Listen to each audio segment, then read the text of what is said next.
hello, boys. Hi. In this field, there are seldom women, so it's a pleasure to be here tonight. We heard some great things, and obviously a lot of questions come to mind. So, Mr. Broy, let's start with you, our guest from Germany. You talked about how digital transformation started a while ago, and so this is nothing new. The first wave, I think, started in the 70s. What's so different this time? Why do I feel that we feel that we're a little caught in the middle of it? That we're not as prepared as we thought we'd be. Yeah, maybe it's the speed. Do you know this? Idea of the chess game, where there is this famous saying that someone who wanted to have a kind of from an emperor was asked what he could do for him, and he said, "I just want to have a little bit of rice," and I put the first piece of rice on the first chessboard and 2 pieces of rice on the second one, and so on. And the emperor said, "Oh, that's easy." But unfortunately, if you are in the middle of the chessboard, the rice you put there is the whole production in the world. And in the next chess field, you should put twice the production of the world. And I think if you double small things, it doesn't matter a lot. But we are now in a situation where we are in the middle of the chessboard and things double. And so the speed and the amount what is happening is incredible. And I think that's one of the reasons for that. You talked about Moore's Law, and Mr. Savard, so did you. Isn't Moore's Law ending soon? What's after Moore's Law? Quantic law. It's worse. A whole other ball game. No, but even with the speed of the computer, actually, we are not limited by the speed of the computer, I think. We need some knowledge, we need some algorithms, and we can develop a lot of algorithms within the speed of Moore's Law. So it's not, I don't think that the Moore's Law will stop the research, even if we will attain a asymptote of the speed. But after Moore's Law, it will be quantic computer, so no end for that. It will stop. It's very clear, because there will be no infinite exponential growth. And the question is, when does it stop? In 10 years, in 15 years, it will slow down a bit. But I agree to what was said here. I think we are currently in the situation where we don't exploit the technology as it is around. Even if the technology would stop today, we will move forward, because there's so much to exploit. And therefore, I would expect this is a development that will take on for another 30, 40 years. 30, 40 years. Yeah. Wow. So this is really, a time where lots is happening. You talked about Mr. Bastien, all those different sectors that are interesting in digitization. I mean, what grain silos, trains, solar panels, there's so many symbols on your slide. What sector is lagging? Which one are you looking at and saying, I'm coming for you? Because they're not yet interested, or they're not yet looking for digitization, but they should be. I mean, yeah, I mean, every vertical in the industry is being transformed by that. So I don't know, some are going faster than others. Is any sector really lagging? I think from our view of the world, the sectors that are going less fast are those that are very regulated and entrenched in the regulatory. So everything that is completely under the control of private companies goes a lot faster. And then you have different speeds based on, is it greenfield deployments versus brownfield deployment? Do they have to retrofit versus... But then when you look at health, when you look at other industries that are highly regulated, there's a different factor in their speed, which is transforming, every country's laws, right? And adapting, not transforming to let it go, but adapting to rightly circle around those new technologies. And that brings to mind, because you're based in Montreal, Mr. Scarinci, do I say it with the Italian accent? Scarinci? Un ou l'autre, moi je suis Canadien, Français, je suis Québécois. Scarinci. So you talked about this transformation. You said 22 million, I believe, would go into the transformation. Is that the number I heard correct? Sorry, is that? The 22 million? Yeah, that's what we plan to invest on the general topic in the province, yeah. So my question is, what does Quebec bring to the process? Is there any special secret ingredient here that comes to mind? Well, I mean, I think it's a combination of factors in our case. There was a need for us to modernize our factory, our operation, our product line following the acquisition. The ecosystem where we play, where our customer plays, is rapidly changing. The energy industry is changing as a result of renewables. So there are forces at play. As part of the aerospace industry, I've recognized a few colleagues from the aerospace industry in the audience. We are very well connected in Montreal with the 4 universities. There is already a very good, what I would call a collaborative culture between industry and academia. We're used to that. And as I go around the world and have both the UK and Europe, Sweden, and so on, I think we have a good competitive edge in that calibration and fusion of things, which is, I think, typically Montreal, or just look at our food and you can see that. And then third, as I said in my small note, is the fact that in our size is relatively small. If we wanted to do the same thing on a site with 2,000 people, which is more of a typical large-scale heavy industry manufacturing site would be typically 2,000 or 3,000 people, to do the same level of effort would be a lot more expensive. So at Siemens, we're going to use the Montreal site as an area where you can do incubation, you can do proof of concept testing, and relatively fast, relatively easy. If it's good, we can disseminate it in the rest of other sectors in the company. If it's not good, well, we learn from it and we'll move on. So I think in our case, it was a combination of circumstances, position, but also some of the collaboration and rich relationships I think we have in the industry, which have been fostered for many years ago. So there's a nice balance here in Montreal. You were going to say something, Mr. Bastien? Yeah, I mean, I agree, but I wanted to add, I think from my perspective, there's also one very unique thing in Montreal, which is the mix of, yes, engineers and technology, and yeah, you can find that in many places, but very open mind, creative engineers. I think the creativity that is mixed with our universities and technology strength makes Montreal different. It makes Montreal different from Silicon Valley. It makes Montreal different from many other places by mixing that creativity. Yet, when the BDC showed us the numbers, only 3% of companies were fully digitally transformed, which is odd, really. What's it like in Germany? Can you give us some examples of companies that really went fully digital and successfully so? Oh yes, we have a number of examples, but I don't have numbers, but I think it's a big difference between these companies which are on the lead and other companies which are really back. This is one of the problems with the speed, you know. And if you look at the large companies, they have no choice. They know that they have to go there, and as we try to explain in our presentations, I think digital production cannot be seen in isolation. It has to be much related with all other things going on in the company.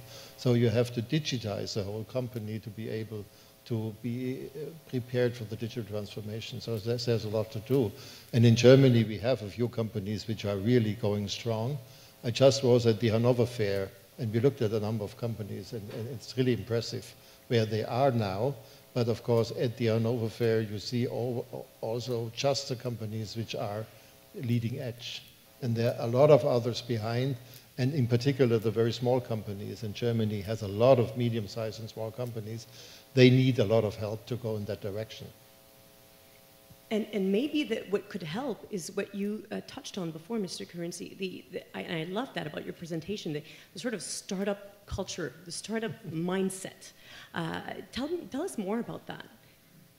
Well, I mean, in a smaller company like ours, which is not small. I mean, 500 people is, you know, I guess medium size, but Stop saying you're small. You're not small. But compared, you know, I'm part of a group which is 450,000 employees, All so right. everything is relative, right?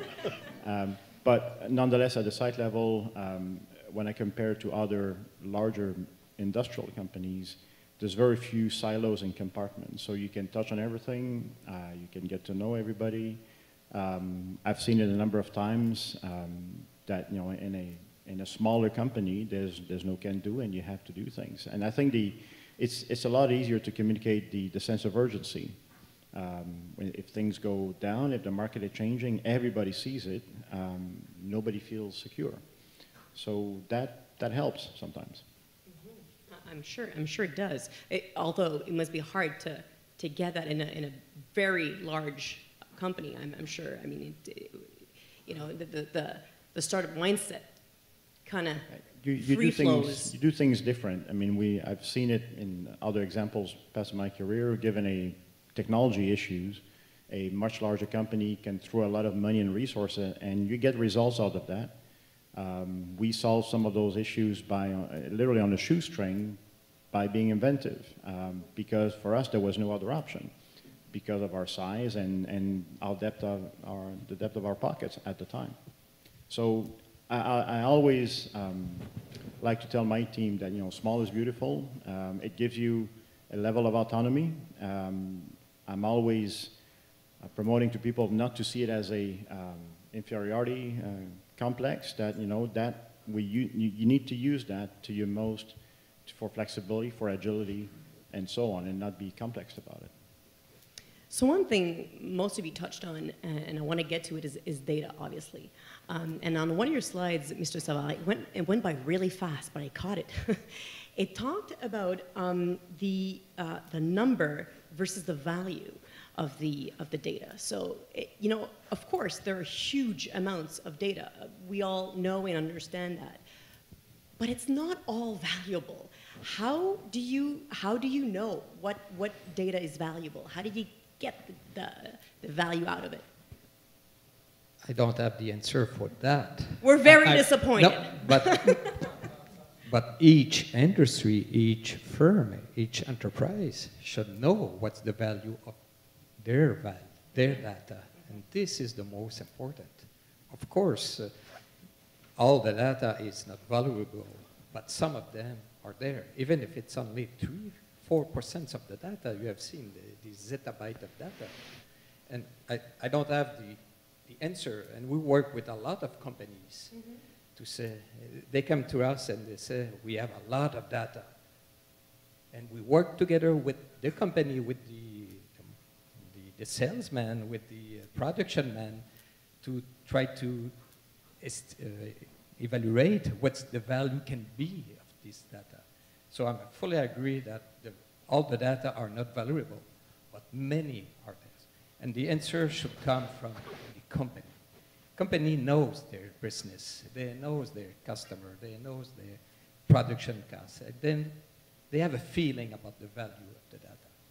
So I would say that it's different from companies to company, but one thing is sure is that there are value somewhere in the data. Yeah, but I think there's something to add of that. If you talk about data this way, people get the impression this is just data that comes from sensors. These are interesting data, but if you want to go into the digital field, you need a lot of models. And models don't come from sensors. Models are created by humans. And I think a lot of the data that are in the companies are data models, which help to do simulation, which help to do engineering. And the interesting thing, if you are able to get the feedback loop, to have those models, to capture data, and to improve the models. And that's what we are talking about if we talk about digital revolution. But that's positive, right? This is where you bring back the human in the loop, right? Because we're all worried about AI, and rightly so, worried about AI, like basically replacing jobs and so on.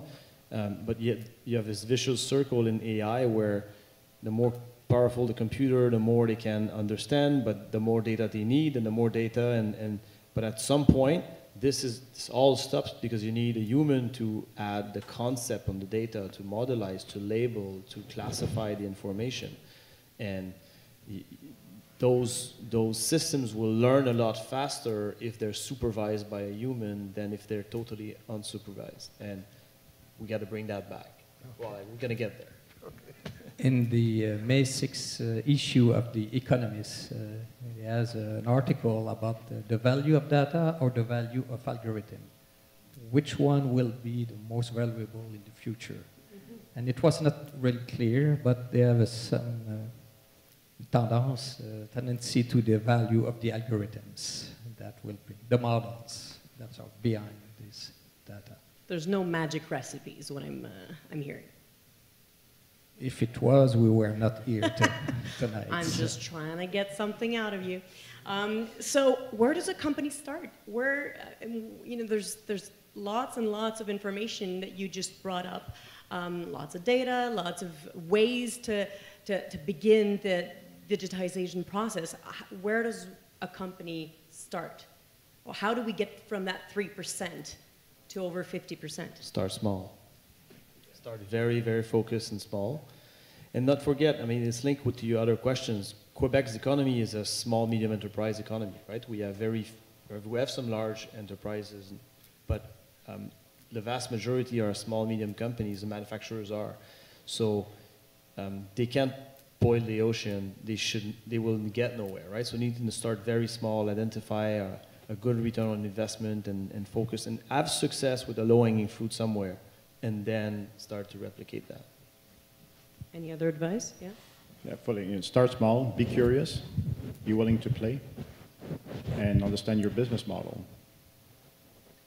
Mr. Broy, I want to get to you as well, because the whole Industry 4.0 and what's coming, the industrial revolution that's apparently about to begin, obviously comes with challenges. What are the main challenges that we should be looking out for? Yeah, it depends a little bit whether you talk about the digital changes in a broad sense, and there digital production is just one part of it. Mm-hmm. This is sometimes overlooked, because if you look around, it's interesting. The largest companies we see around the world, which are the winners in this digital revolution, are not in digital production. Apple is not really in digital production. Google not at all. Facebook not. Amazon not.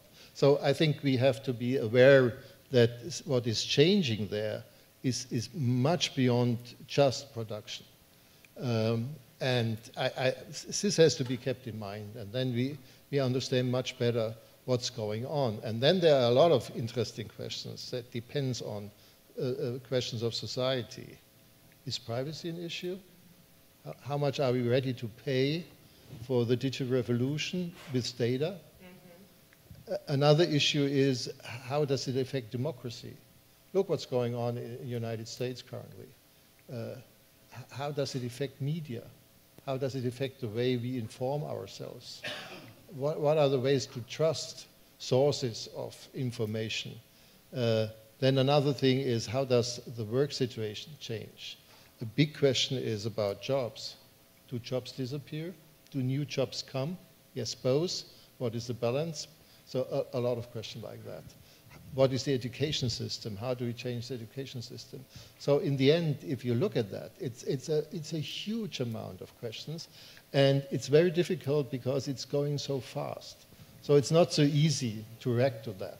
And therefore, for instance, in Bavaria, we started a number of special programs to make sure that we are prepared and that we are understanding what's going on, and then we can do the right things according to that.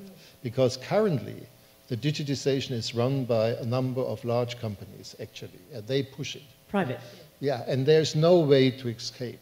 And therefore, I think the governments and also the society has to find its own way to deal with this and to find its own position to that. And it's not, it's a wonderful technology. We just talked about production here, but digital technology is just wonderful because it gives so many possibilities. Look just at the health sector. Our health system could be improved a lot by that. But of here course, too, trust us. Yes. yeah, but and many other things. But of course, it has to do with the way how we make use of it. And so there's a lot to do on that. Mr. Savard, on one of your slides, I watched your slides very carefully. You talked about digital trust. Is that also what you meant? You said it was one of the foundations of Industry 4.0 because we need trust. And how do you keep that trust? Well, yes, it's in line with what Manfred just said about that. It's not only about technology, it's about the trust that we have behind the person, they are humans.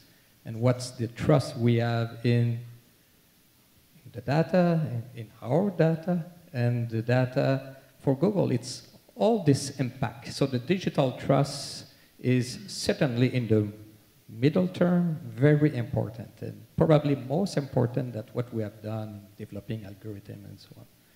And can go very far and in the transformation of the manpower of the workplace. And so the digital trust, it's like that. It's that point. I'm gonna, at this point, open up the discussion to you guys. So if you have see, hands are coming up. There's gonna be a mic going around, so keep your hand up, or if you feel the blood is leaving, you can lower it and get it back up. So we have a first question over there. Go ahead, sir. Well, good day. Thank you so much for such brilliant information. A lot to digest at the same time. We come from both. Our concern here is ERP usage, ERP competency. We see in both, in Quebec, roughly 75% of failure in ERP implementation. And ERP systems are, in my book, the intersection between the shop, the finance, sales, customer service, manufacturing, new projects underway. Gartner is saying that we're still at 75% failure rate. We developed a test for humans to be better at implementing ERP system. Could be SAP, could be Microsoft Dynamics, it could be OpenERP, Odoo, whatever the platform is. Any comments on the future of ERPs? How can humans be better at implementing such intersections? Any thoughts on that? Well, I think there's a lot to say about it. I guess ERP systems will be much better in the future because our software technology is getting better, our machinery is getting better, and a lot of the techniques we were talking about here, which work for production, also work for ERP. On the other hand, you have to see what is the other side of what we are doing. Things get more complicated. Because why is ERP more complex? Because we have a much more sophisticated way to do the logistics. And therefore, if something goes wrong, it is a nightmare. And therefore, I think society and also industry has to think about how sophisticated should they be and how robust should their solutions be. And I think sometimes we are we are tempting to make it a little bit too sophisticated. And it would be better to make it a little bit more robust. Interesting. Anybody wanting to add something? I agree. I mean, most of the ERP systems we have are, go back from a number of decades, and they're not particularly user-friendly. I mean, the overall direction in software, over time, it becomes more and more user-friendly. When we look at digitization, there are systems, ERP, the finance, HR, and they all need to interact with one another. In the context of manufacturing, PLM, or product lifecycle management, also builds over time all of the knowledge and what I call product memories over time as we go from concept, prototyping, to production, to service. And at the moment, there needs to be bridges. And over time, we're beginning to see, you know, some of these bridges becoming a bit less manual, a bit less cumbersome, a bit more robust, and in the end, it needs to be user-friendly for the guys operating the system. Thank you for that answer, and thank you for that question. So we'll be heading on to, yeah, next question. Darf ich meine Frage auf Deutsch stellen oder nur auf Englisch oder Französisch? Come on. sorry. I have very few occasions to use my German in Canada, so I have to do. So my question would be, some time ago, you remember that Germany introduced Grüne Punkt, which obliged manufacturers to take responsibility from their products from production to end of life cycle, which at the time was very innovative, very controversial. And I'd be curious if you see a Grüne Punkt for Industry 4.0, if it's possible that the government could drive adoption more than the private sector, or your thoughts on that? What would you expect to do by the Grüne Punkt? Originally, this had to do a lot with ecology. So people were interested whether green methods were used in production of systems. I'm not sure whether the user are so much interested in the question whether what he buys is produced by digital production or not. I guess he will see whether it's done by digital production, but because it's done the right way, it's not just production. It's also after production services. And I think what we observe now, that a lot of the German large enterprises which produce a lot of products realize that in the future you will not just sell products. You will sell products which are in a cloud of services. And therefore you don't need the Grüne Punkt. You need good services, and then people know.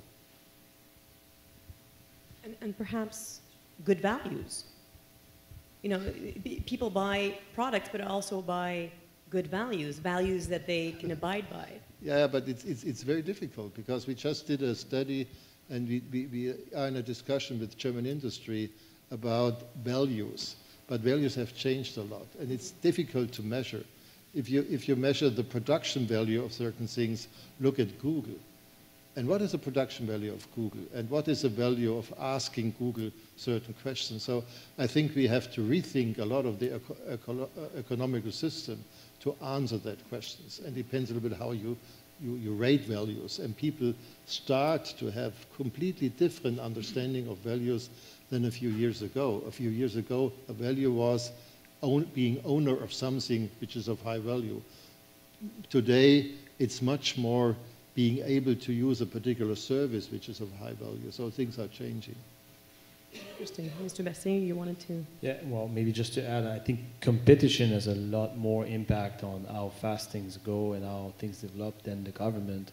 Still, the government has decisions, regulatory decisions have big impacts on, let's say, if you make environmental decisions, it will drive certain types of energies. And so same thing goes for analytics and AI, right?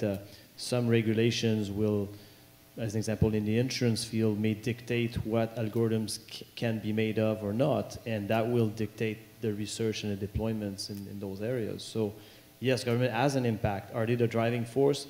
No, right now they're way behind, right? Worldwide.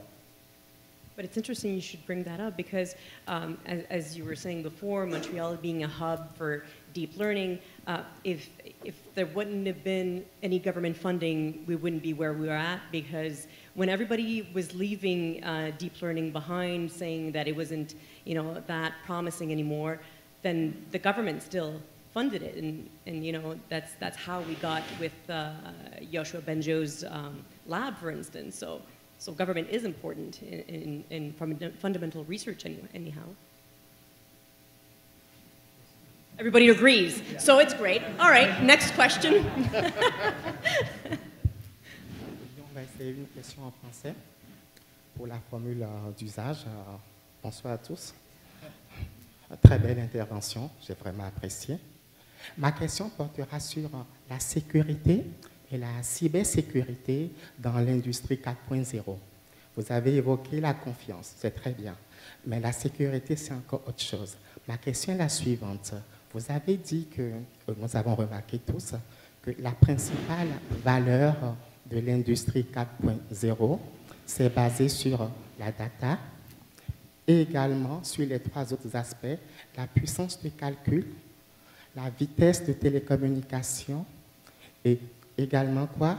le software engineering. Donc, quel serait le security engineering et le modèle de sécurité qu'on pourrait proposer dès à présent pour accompagner les promesses de l'industrie 4.0? Merci. So a question about cybersecurity and what can we put in place now to make sure that we don't get into any more pitfalls with Industry 4.0 coming about?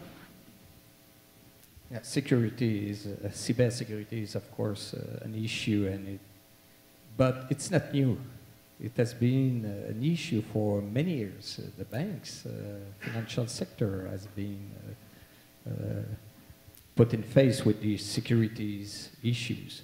So yes, securities and research on securities, on detecting fraud, is very important. It will be even more important with all these devices that will come in the market. Let's think about autonomous car. Mm-hmm. We hope that the system will be secure. And, yes, we do. I'm not a specialist of cybersecurity, but a lot of researchers are working on that. Université McGill, Concordia, Polytechnique, and they will continue on it. It's une guerre sans fin. It's, of course, it's a never-ending war. A never-ending war. It's like terrorists. We will continue. We should be. They will have attack. They will have breach. They will have. But we have to be better than the other one at the end. But I don't know how to answer your question. But yes, it's an issue. We should continue to work on it. Mais oui, la sécurité, en fait, être expert en sécurité, c'est une belle sécurité d'emploi. Parce que je ne pense pas que le problème va disparaître. C'est un moving target, comme on dit, donc la cible, elle bouge tout le temps. Dans les deux technologies auxquelles nous on touche, l'IoT a un impact assez négatif, en le sens où on augmente le nombre de points de surface d'attaque.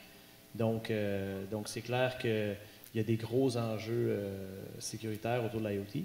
Par contre, l'AI a plutôt l'effet inverse, c'est qu'avec beaucoup d'algorithmes, on peut maintenant détecter des patterns puis des behaviors qui nous indiquent des menaces de sécurité. Donc, on fait, j'imagine, du tort d'un côté puis on le répare de l'autre, mais au bout de la ligne, le travail en sécurité n'est pas terminé, c'est clair. Merci, messieurs. Est-ce qu'on a une... Oui. Vous n'êtes pas satisfait? Je suis très satisfait. Je suis très satisfait. Mais ma question, en réalité, c'est que avant, le monde numérique était isolé de la vie réelle. Et aujourd'hui, toutes les activités du monde intègrent le numérique, que ce soit le nucléaire, le transport ou bien le médical. En 2008, j'étais à la Commission européenne pour présenter la notion de business security. Il y avait un monsieur très sage, il avait un certain âge dans la salle, il disait, ce jeune homme, ce qu'il dit, prenez au sérieux puisque ce n'est pas que la business security, mais c'est le human security que le numérique apporte aujourd'hui comme un enjeu. Donc, est-ce que les problèmes du passé ne pourraient pas nous amener aujourd'hui à définir une ingénierie de la sécurité au lieu d'agir après coup? Quand on fait le IoT, quand on virtualise, on numérise les processus, en même temps, penser la sécurité qui va accompagner la valeur. Il ne faut pas chercher la valeur et après la sécuriser. C'était le sens de ma question. Merci. On n'est pas très bon, l'humanité, pour apprendre de nos erreurs. Comment vous répondriez à ça?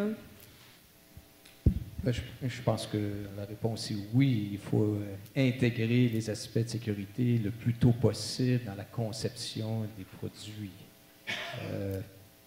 Est-ce qu'on l'a fait suffisamment avant? Comme je vous dis, je ne suis pas un expert du domaine.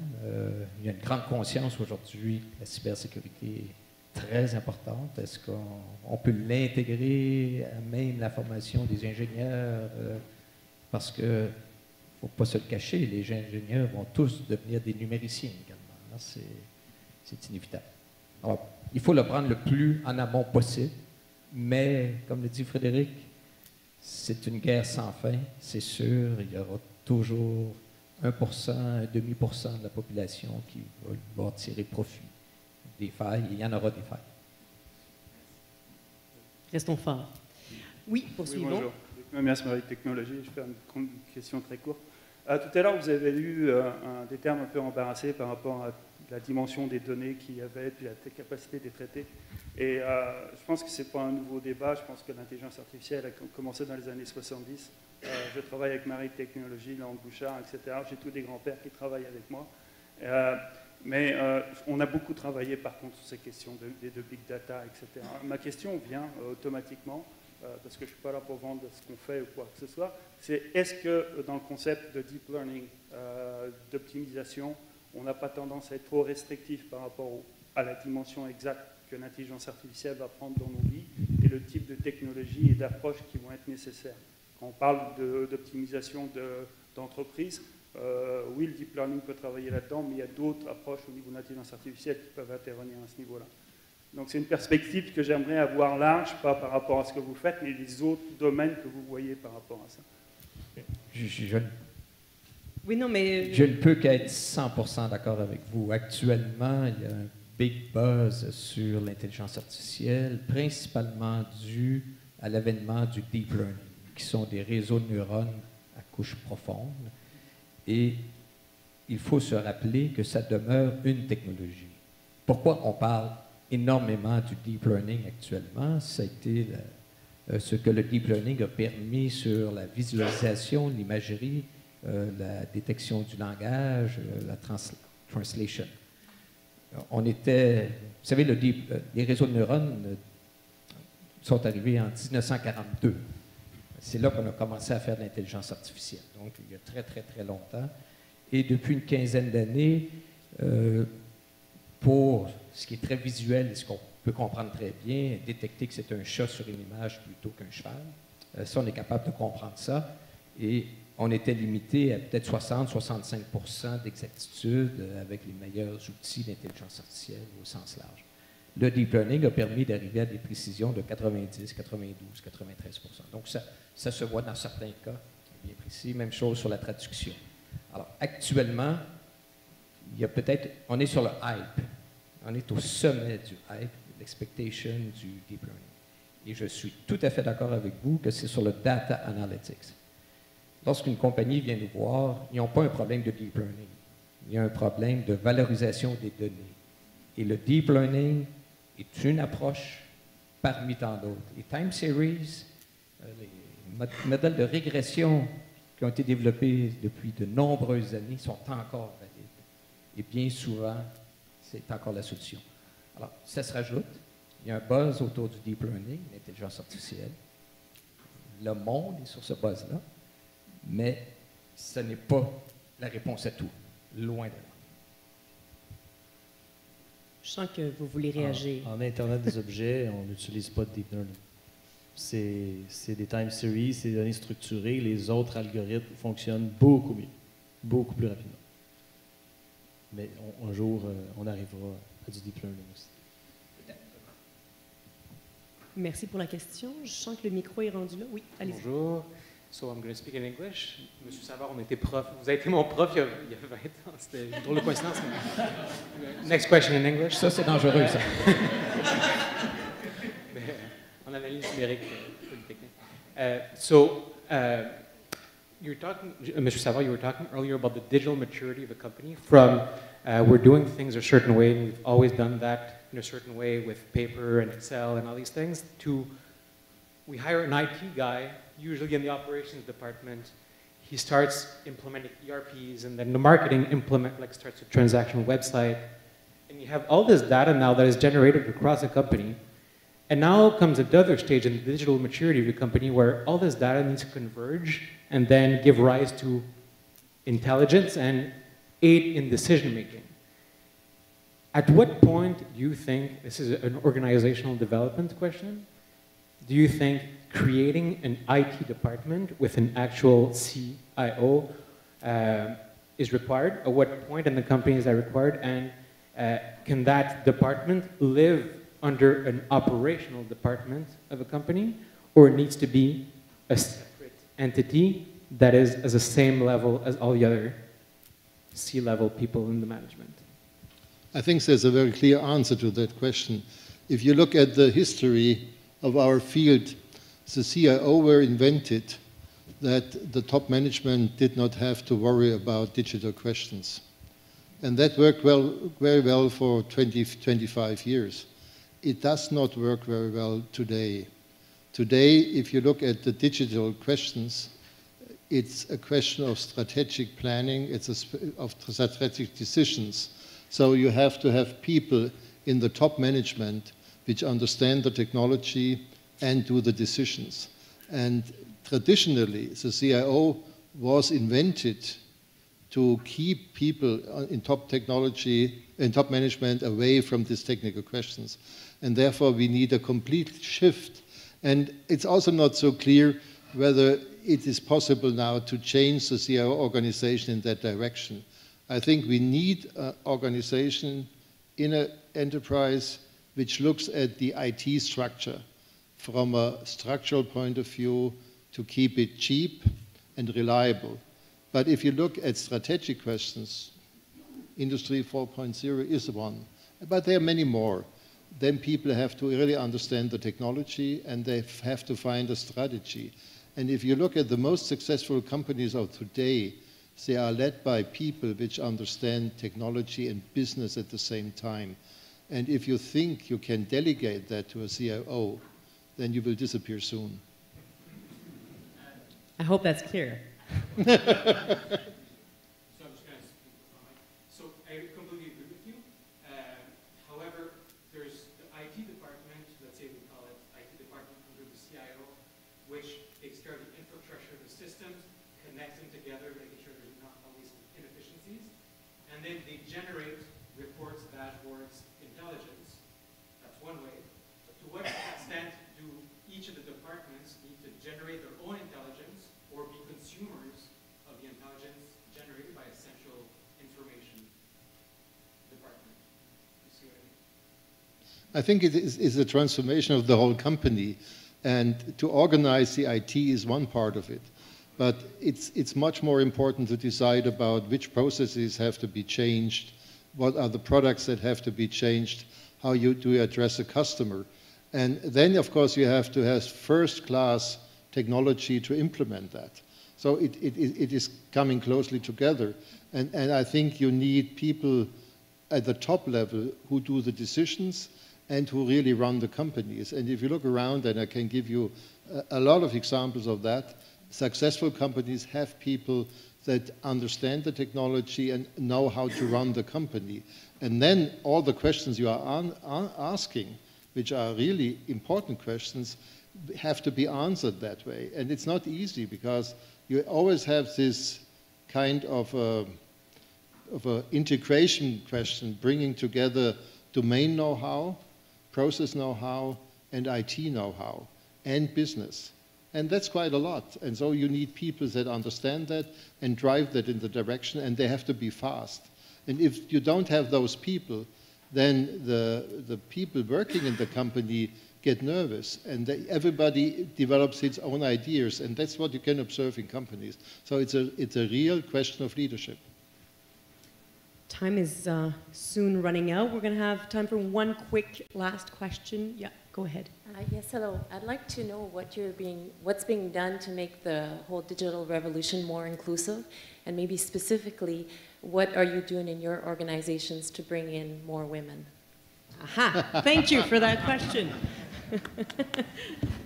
So, let me give some example for IVADO. IVADO was, in mathematics and computer research, it's about 15% women, actually. And we will develop, and we develop some diversity activities to bring more women in. The objective of IVADO is, in an annual basis, is to bring 300 more talents into the system, into IVADO, so master, PhD, and postdoc.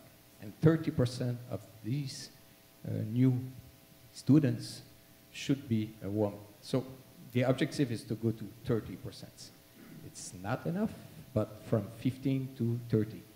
As example, we have developed a chair on the diversity in big data. So we developed some activities for young girls at high school level. We're working with Techno Montréal in the new advising campaign to show to the girls that IT, big data, data analytics will change the world. So it's not only on coding, but this approach will change the world, and with impact in health, in culture, and not only on line of code. So that's important. And we have to increase the number of women in our subject, in our domain. So I guess the short answer would be work in progress, really. Hopefully. Hopefully, yes. Yes. So now we move along to the last portion of this evening, where you can take out your phones, and I'm sure you already have them in your palms. It's fine, it's okay. And you can go on to wooplac.com/intersections. We're gonna have 3 quick questions where you can answer, and we'll get your answers up on the board right away. So we're gonna do this live, so you can do it right now. Go to wooplac.com/intersections, and we're gonna be asking you the first question very soon as the slide changes. So, first question. It's in French. No, it's in English too. Great. Is Industry 4.0 a threat for the job market? Est-ce que le 4.0 est une menace pour le marché de l'emploi? So what you have to do is you have to answer it with your WooClap, and then we're going to get your answers live up on the screen. Donc, vous répondez directement à la question et on aura vos réponses directement ici sur l'écran. Trop tôt pour le dire, donc ça veut dire qu'on n'a pas encore compilé vos réponses, mais ça rentre quand même. On a déjà 34 réponses, so we have 34 answers already, 36. What would you answer? How would you answer that question? Is it a threat for the job market? Yes, I mean, it depends on the sector. It depends on the sector, right? Some jobs that, like computers are not good at empathy, right? Yeah. So jobs that depend on like teachers and nurses and job that depends on empathy will, caregivers. Yeah, will definitely are safer, right? And jobs that depend on automatic repetition of a task are more at risk, right? So truck drivers and cashiers and so my answer would be yes. Well, the room answered no by 60%. So we have 41 votes for no and 17 votes for yes. Some are just saying, you know, perhaps it's too early to tell. Perhaps we don't know yet, and we're going to find out eventually. But you know, we have a fairly optimistic room tonight. Good for you guys. So we have a second question. Sous-estime-t-on les impacts de la 4e révolution industrielle? So are we underestimating the impacts of this upcoming industrial revolution? So yes, no, or good question. So go ahead. You have 42 answers already coming in. So eventually we'll be seeing how what you think of that question, the impacts, because obviously we've talked a lot about it tonight. There are going to be significant impacts. Are we ready? Are we underestimating? Are we overestimating?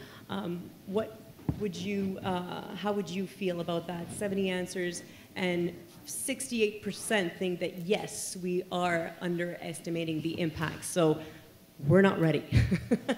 And it's moving along towards 52 votes for the yes answer, 16 votes for the no.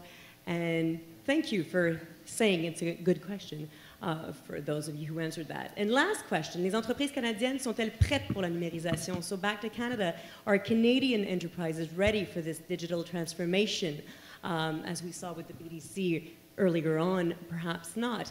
So your first answer would be a little, un peu. Second answer, a lot, beaucoup, passionnément, I love it. I hope you answer that. Or à la folie, to distraction, passionately. So go ahead and answer. Are Canadian enterprises ready for this digital transformation? Est-ce que les entreprises canadiennes sont prêtes pour la numérisation? Je sens que ça va être une suite logique de la question qu'on a eue plus tôt. Je ne sais pas si vous êtes toujours optimiste. On va voir. Un peu. 76%, so 76% say we're a little ready. I love it. A little ready. You know, we're heading towards, you know, the right way. It's just that there's a lot of challenges along that way, obviously. So, and thank you for those passionate and à la folie people. You're great. So thank you so much to the panel. I think this was a great, very insightful discussion. Thank you so much. Thank you. Yes. And thank you for staying till the end and being so thoughtful with your questions. And so now is a time to get a drink and mingle. So thank you so much and see you soon. It's a pleasure.